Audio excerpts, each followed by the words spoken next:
Avant d'aiguiser vos crocs sur ma critique acérée de Fright Night, il était nécessaire de survoler la carrière de son drôle de réalisateur.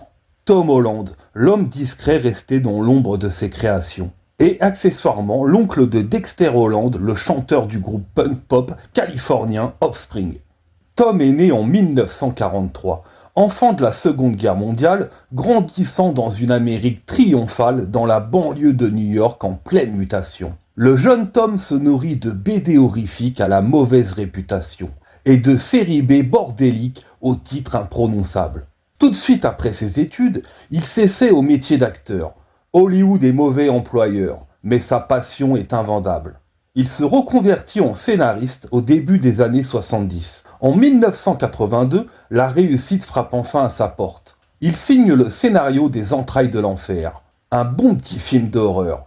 Même si ce film ne fut pas un succès, peu importe. Tom, grâce à son histoire glauque, même allégée, se fait remarquer. Toujours en 1982, Tom participe au scénario de Class of 1984 de Mark L. Lester. Excellent film d'exploitation, au parfum d'anticipation, malgré une bande de punk, désuets, dégénérés, souvenirs d'une époque désintégrée. En 1983, Tom Holland est un scénariste confirmé et respecté. Il écrit la suite de Psychose, le chef-d'œuvre d'Alfred Hitchcock. Anthony Perkins rempile pour le rôle principal, attiré par le potentiel de Psychose 2. Il s'en sort formidablement en livrant une séquelle cohérente et intéressante. Le succès est au rendez-vous, le public se déplace et les critiques sont bienveillantes. Les studios lui font dorénavant pleinement confiance. Tom Holland est aux anges.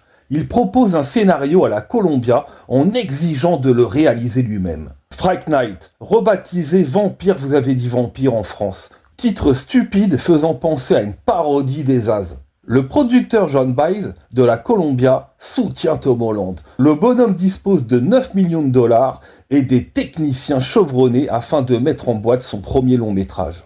Budget plutôt aisé pour ce genre de production. Fright Night est un film de studio pouvant se permettre de s'offrir les meilleurs effets spéciaux et techniciens du moment.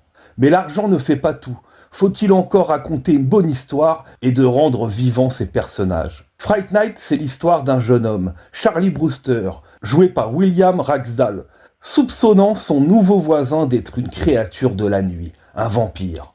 Pitch mordant et délicieusement méta, car Charlie est fan de films d'horreur, ne ratant sous aucun prétexte son émission de télévision préférée Nuit d'horreur, présentée par un acteur has-been, se nommant Peter Vincent, incarné par le majestueux Roddy McDowall. Légèrement poltron, il aidera pourtant Charlie à détruire le vampire. Il y a aussi Démon, le meilleur ami de Charlie Brewster, joué par Stéphane Geoffrey, un geek excentrique, mal dans sa peau, qui sera une cible de choix pour le vampire. Charlie sort avec Amy, une girl next door typique, mignonne mais simple à la fois, loin des canons aux mesurations parfaites. En quête d'éveil sexuel, elle sera attirée malgré elle par notre vampire magnétique. Et bien sûr le charismatique Chris Sarandon, interprétant un vampire au sex appeal incontestable, pouvant se montrer menaçant ou séduisant selon la situation, mais presque jamais cruel. Caractère nuancé, ambigu, pouvant faire preuve d'une humanité, même d'un Roland paternel. L'exemple le plus parlant est la poursuite dans les ruelles malfamées du personnage Démon, l'ami de Charlie Brewster. Démon se retrouve coincé dans une impasse. Jerry le vampire le rassure avec une voix remplie d'endorphines. Il ne se jette pas sur sa victime, il la rassure, trouve les bons mots en lui proposant une nouvelle existence, de s'arracher d'une vie de souffrance. La créature ressent son homosexualité refoulée. En le mordant, il le délivre d'une vie torturée, acte d'amour tordu le faisant passer de victime à bourreau. Fright Night possède une histoire solide et des personnages attachants. Les touches humoristiques ne sont jamais forcées. Mesurées, elles n'affaiblissent jamais la tension du film. Elles renforcent le côté décalé sans jamais verser dans la caricature. L'œuvre rend hommage aux films d'horreur classiques, étant en dichotomie avec l'ère de son époque où le slasher était roi. Tom Holland décortique les codes du vampire, non pour les tordre, ni les égratigner, mais pour les sublimer. Le réalisateur aime trop le cinéma de genre pour le désincarner. Il préfère le rendre charnel, La scène de danse dans la boîte de nuit est un parfait exemple de maîtrise technique. Le vampire hypnotise la petite copine du héros sous ses yeux impuissants. Jamais vulgaire, la danse dégage un érotisme, discret mais puissant. La musique est un élément central du long métrage. Pop sucré, synthétiseur, violon électrique envoûtant, sonnant comme des gémissements. La musique de Brad Fievel est fiévreuse, angoissante, diablement marquante. Les décors sont particulièrement soignés. On côtoie le grandiose avec la maison gothique du vampire échoué dans un quartier pavillonnaire aux maisons identiques. La photo vaporeuse du film marque la rétine à vif. Plastiquement, le film est magnifique. Les effets spéciaux sont toujours spectaculaires.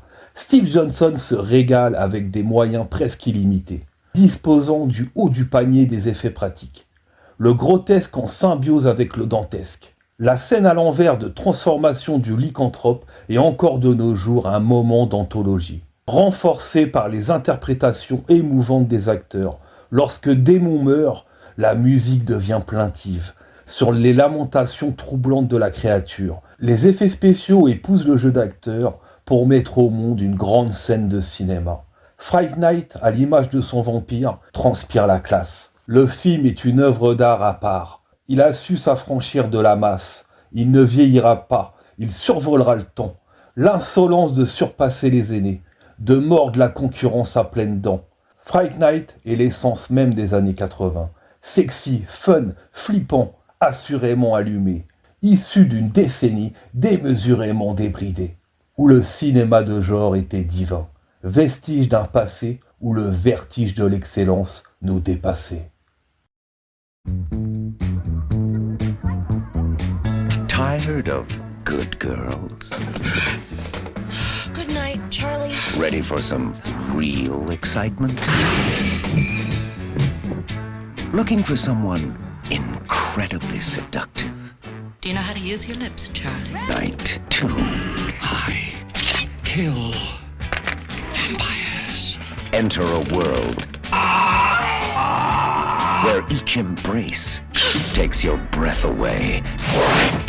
Come kiss me. Maybe it's the full moon, Charlie. And every kiss is a killer. Fight Night 2.